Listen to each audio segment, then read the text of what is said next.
I sat in the back corner of Morrison and Associates, as far from my son as the small conference room would allow. The leather chair felt too expensive, too final. Through the floor-to-ceiling windows, downtown Seattle looked gray and indifferent, matching the hollowness I'd carried for 15 years. Michael arrived 20 minutes late, as if even my husband's death was an inconvenience to his schedule. He wore a suit that probably cost more than my monthly rent, his shoes clicking against the marble floor with the confidence of someone who'd never doubted his place in the world. He didn't look at me, hadn't looked at me properly since the day I told him about the Parkinson's diagnosis. "Mrs. Martinez." Attorney Harrison stood, extending his hand. He was younger than I expected, maybe 40, with kind eyes that seemed genuinely sorry to be here. "I'm so sorry for your loss." "Thank you." My voice came out steadier than I felt.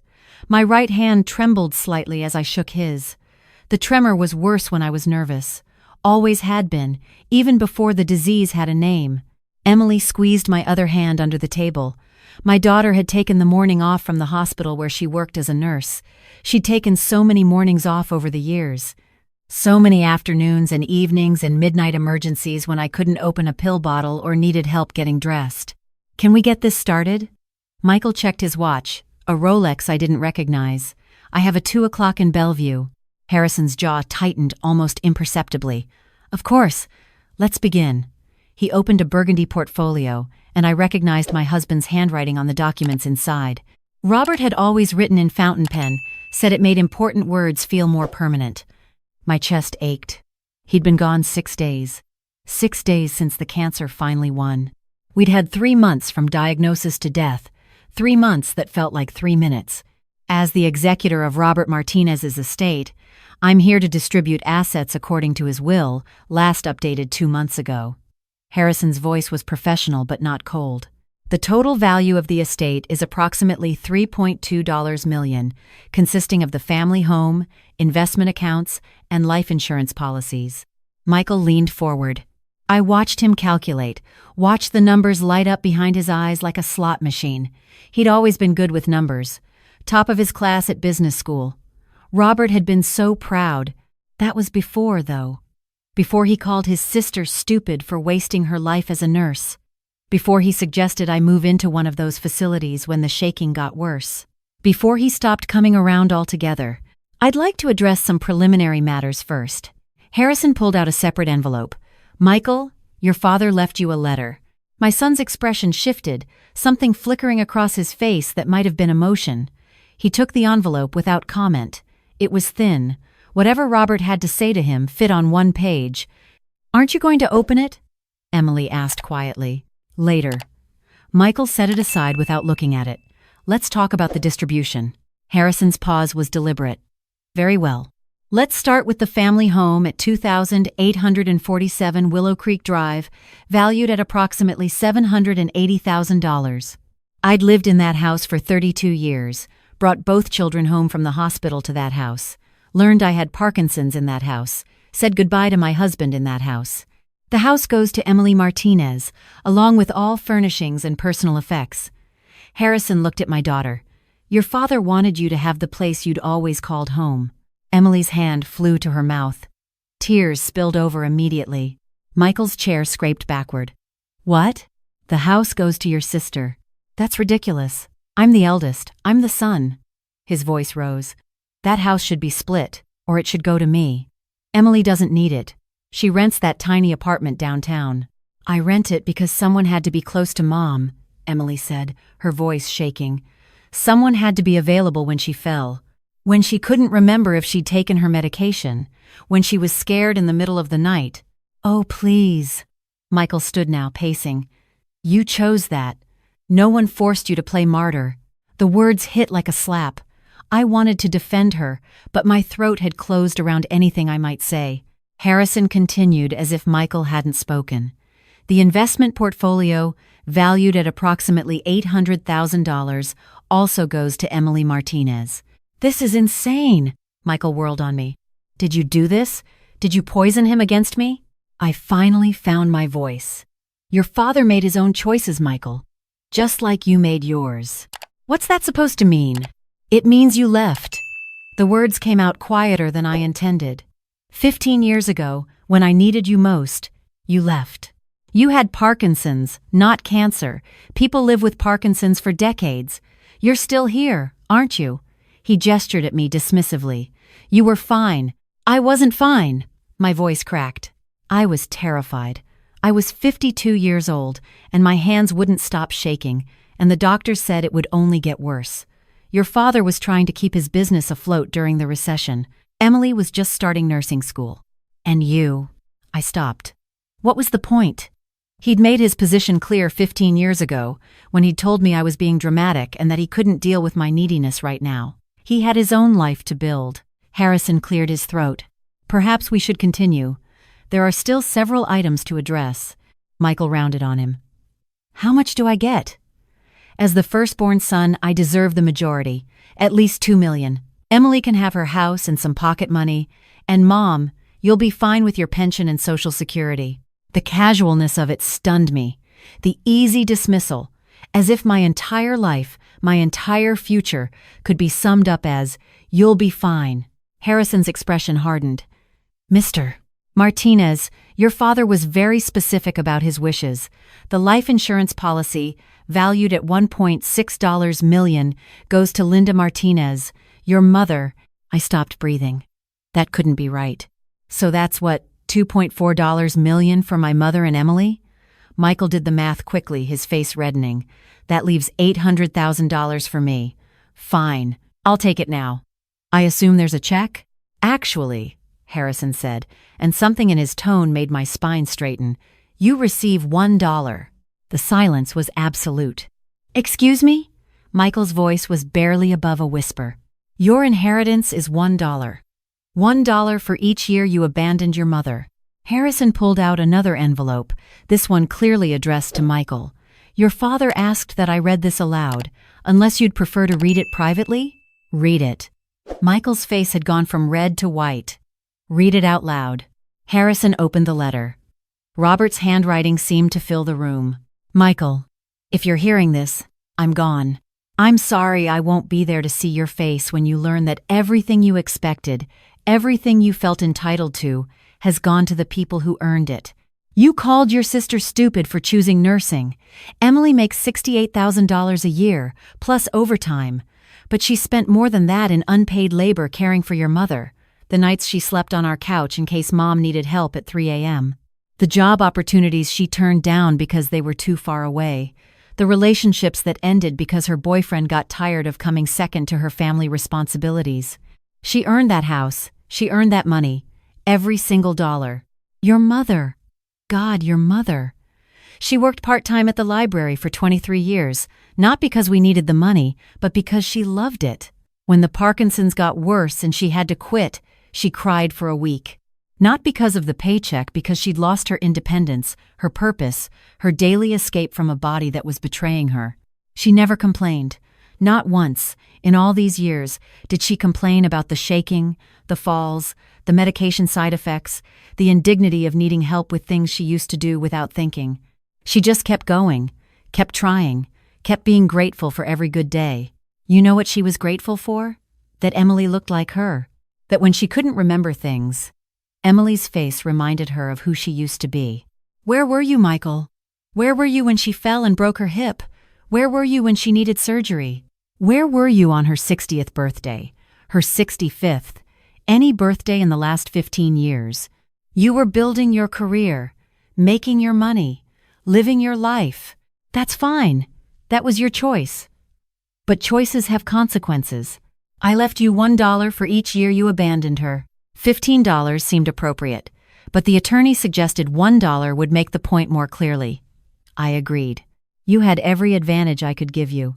The best schools, the best opportunities. You became successful, and I'm proud of that, but you became someone I don't recognize. Someone who measures worth in dollar signs and measures family by convenience. Your mother had nothing when I met her. She was working 2 jobs to put herself through community college. She gave up her dreams to raise you and your sister. She gave up her health trying to maintain her dignity through an impossible disease. She gave everything. You gave nothing. Emily had the same advantages you did. She chose to give back. She chose to show up. She chose love over convenience, sacrifice over comfort. She deserves everything I'm giving her and more. Your mother deserves a comfortable retirement without worrying about money, without worrying about being a burden, without worrying that her disease will bankrupt her in her final years. You deserve to know what it feels like to expect something and get nothing. Maybe it will teach you something, maybe it won't. Either way, that's your inheritance, $1 and the truth. I hope someday you'll understand. I hope someday you'll be the man I raised you to be. But I'm not holding my breath. Love, despite everything, Dad. The letter ended. Harrison folded it carefully and placed it back in the envelope, then held it out to Michael. My son didn't move. He stood frozen, his hand half raised as if he'd started to reach for something and forgotten how to complete the motion. Emily was crying openly now. I was crying too, though I hadn't realized it until I felt the tears on my cheeks. That's... Michael's voice broke. He can't. This isn't legal. I'll contest it. I'll sue. You can try. Harrison's voice was gentle but firm. Your father anticipated that. He was evaluated by 3 separate physicians 2 months ago and deemed mentally competent. The will is ironclad. I've been practicing estate law for 17 years, and I've never seen a document more carefully constructed to withstand challenge. This is because of her. Michael pointed at me, his hand shaking. For a moment, he looked like me, trembling and out of control. You turned him against me. You made him write this. I didn't know. The words came out steadier than I felt. I didn't know about any of this. Liar. Michael. Emily stood, her voice sharp. Stop it. Just stop. Stay out of this. No. She moved to stand beside me, her hand on my shoulder. I won't stay out of it. Not anymore. You know what Mom said when you stopped visiting? She said you were busy. You were building your life. She made excuses for you for years. Years, Michael. Even when you forgot her birthday. Even when you couldn't be bothered to send a card on Mother's Day. She defended you. I had my own life to live. We all did, Emily's voice cracked. I had my own life too. But I made room for Mom because that's what you do. That's what family means. Easy for you to say now, when you're getting millions. You think I did this for money? Emily laughed, but there was no humor in it. You think I spent 15 years sleeping on a couch, missing dates, turning down promotions because I wanted an inheritance someday? I did it because she's our mother. I did it because I love her. I did it because it was the right thing to do. Michael grabbed the thin envelope Harrison had given him earlier. He tore it open, pulled out the single page. His eyes scanned it quickly. Then again, slower. His face crumpled. What does it say? I asked quietly. He didn't answer. Just held out the paper with a shaking hand. Emily took it, read it aloud. Michael, I'm dying. Stage 4 pancreatic cancer. I have maybe 3 months. I'm telling you this in writing because when I called you 3 weeks ago, you said you were too busy to talk. You said you'd call me back. You never did. I forgave you for abandoning your mother because I understood ambition. I understood wanting to build something of your own. But when you couldn't spare 10 minutes for your dying father, I understood something else. I understood that I failed you somehow. I raised a son who values success over people, money over love, pride over connection. That's on me. And this is my final lesson to you. You can't buy back time. You can't buy back relationships. You can't buy back the moments you missed because you were too busy, too important, too focused on yourself. I hope you learn this before you lose everyone who ever loved you. I really do.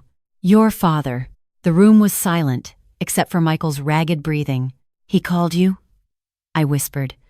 Robert called you? Michael nodded, still not looking at me. When? 3 months ago, October 14th. I was. He stopped, swallowed hard. I was in a meeting. I told him I'd call him back that evening. Then I forgot. And then I just never did. October 14th. 2 weeks before Robert's diagnosis. Before any of us knew, he called you again, Harrison said quietly. 2 more times, November 3rd and November 18th.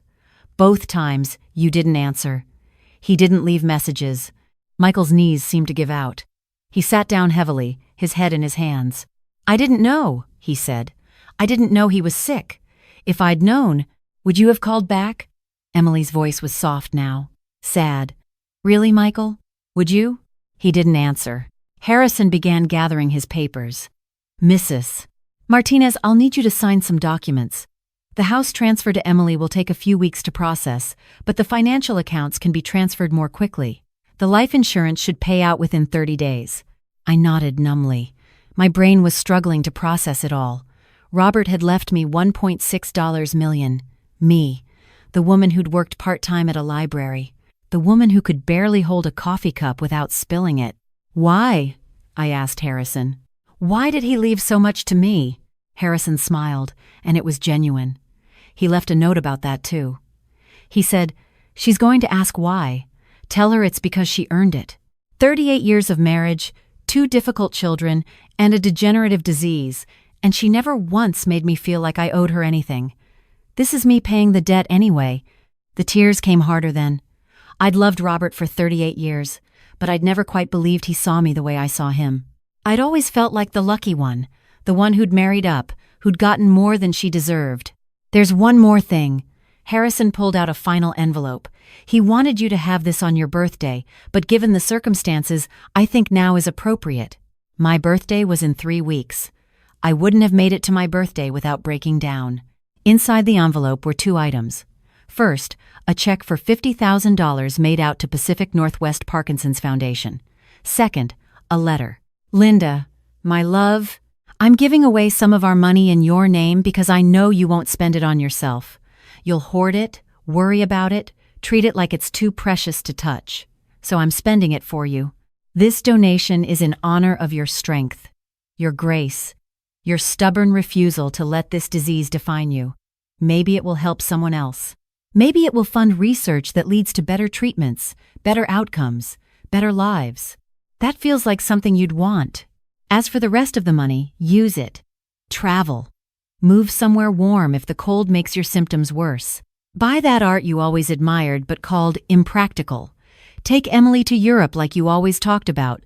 Live. You've spent 15 years watching your body betray you. You've spent 15 years managing symptoms, adjusting medications, maintaining dignity through an undignified disease. You've done it with more courage than I could have managed. Now I want you to do something else. I want you to be happy, really, truly, selfishly happy. I love you. I loved you from the moment you spilled coffee on me at that terrible office party in 1987. I loved you when you were strong. I love you now that you're shaking. I'll love you from wherever I end up next. Live, Linda. For both of us. Live. Always, Robert. I couldn't speak, couldn't breathe, just held the letter against my chest and cried. Emily's arms came around me. She was crying too, her tears hot against my neck. Michael stood slowly. He looked at the $1 bill Harrison had placed on the table in front of him, his inheritance, stark and small and devastating. "I'm sorry," he said. His voice was barely audible. "Mom, I'm so sorry." I looked at him. Really looked at him. He was 43 years old, successful and handsome, and utterly lost. He'd been 28 when I got my diagnosis. Still young enough to be selfish, old enough to know better. "I know," I said. "Can I—" He stopped, started again. "Can I come see you? Not about the money. Just, can I visit?" Every instinct told me to say yes immediately, to forgive him, welcome him, pretend the last 15 years hadn't happened. That's what mothers do, right? We forgive, we forget. We make room for our children no matter how much space they've demanded, how little they've given in return. But Robert's letter was still warm in my hands. "Live, Linda, live." "I don't know," I said honestly. "You hurt me, Michael. You hurt me so badly, and for so long, that I forgot what it felt like to expect anything from you. I got used to your absence. I made peace with it. I understand." "I'm not sure you do." I stood, my legs unsteady but my voice firm. "You don't get to walk back in now that your father's gone. You don't get to absolve yourself because you feel guilty. This isn't about what you need. It's about what I need. And right now, I need to figure out how to live the rest of my life without wondering when you're going to disappear again." His face crumpled. "I won't! I swear I won't!" "You swore you'd call your father back. You swore a lot of things over the years." Emily squeezed my hand, supporting me, but not speaking for me, letting me find my own words. "If you want back in my life," I said, "you're going to have to earn it. Not with money, not with guilt, with time, with showing up, with being someone I can count on." "I will." Michael's voice broke. "I promise. I'll do better. We'll see." I picked up my purse, Robert's letter still clutched in my other hand. "I'm going home now. Emily's going to help me pack some things from the house. Things I want to keep before she moves in." "Where will you go?" Michael asked. "I don't know yet." And for the first time in 15 years, that didn't terrify me. Somewhere warm, maybe. Somewhere I can watch the sunset without my hands shaking too badly to hold a camera. Somewhere I can figure out who I am now, that I'm not just surviving anymore. Harrison stood, extending his hand again. "Mrs. Martinez, I'll be in touch about the paperwork. Take your time with everything. There's no rush." "Thank you." I shook his hand, and my tremor was barely noticeable. Strange how stress made it worse, and acceptance made it better. We walked out of the office together, Emily and I. Michael stayed behind, still staring at his $1 bill, his father's letters scattered around him like fallen leaves. "In the elevator," Emily asked, "Are you okay?" "I don't know," I admitted. "Ask me again in a year." "Fair enough." She smiled, squeezed my hand. "For what it's worth, I'm proud of you. What you said to Michael. Dad would have been proud too. He gave you the house. He gave you your life back." Emily leaned her head on my shoulder. "That's worth more than any house." The elevator doors opened onto the lobby. Through the glass doors, I could see Seattle struggling toward spring. The sky was still gray, but there were crocuses blooming in the planters outside, purple and yellow and defiantly alive. I thought about Robert's letter. "Live, Linda. Live." I thought about my son, upstairs, learning what it means to lose something you never appreciated until it was gone. I thought about my daughter, who'd given up so much and never once asked for anything in return. I thought about the money, the staggering, impossible amount of money that would mean I'd never have to worry about medical bills or long-term care or being a burden. But mostly, I thought about tomorrow, and the day after that, and all the days stretching out ahead of me like an open road. I had Parkinson's. I had tremors and medication schedules and bad days when my body felt like a prison. But I also had time. I had freedom. I had a daughter who loved me and a husband who'd loved me enough to give me this gift, this chance to choose myself. "Mom?" Emily was holding the door, waiting, coming. I stepped out into the gray Seattle afternoon. It was enough. I was enough. And tomorrow, I'd start figuring out what living really meant.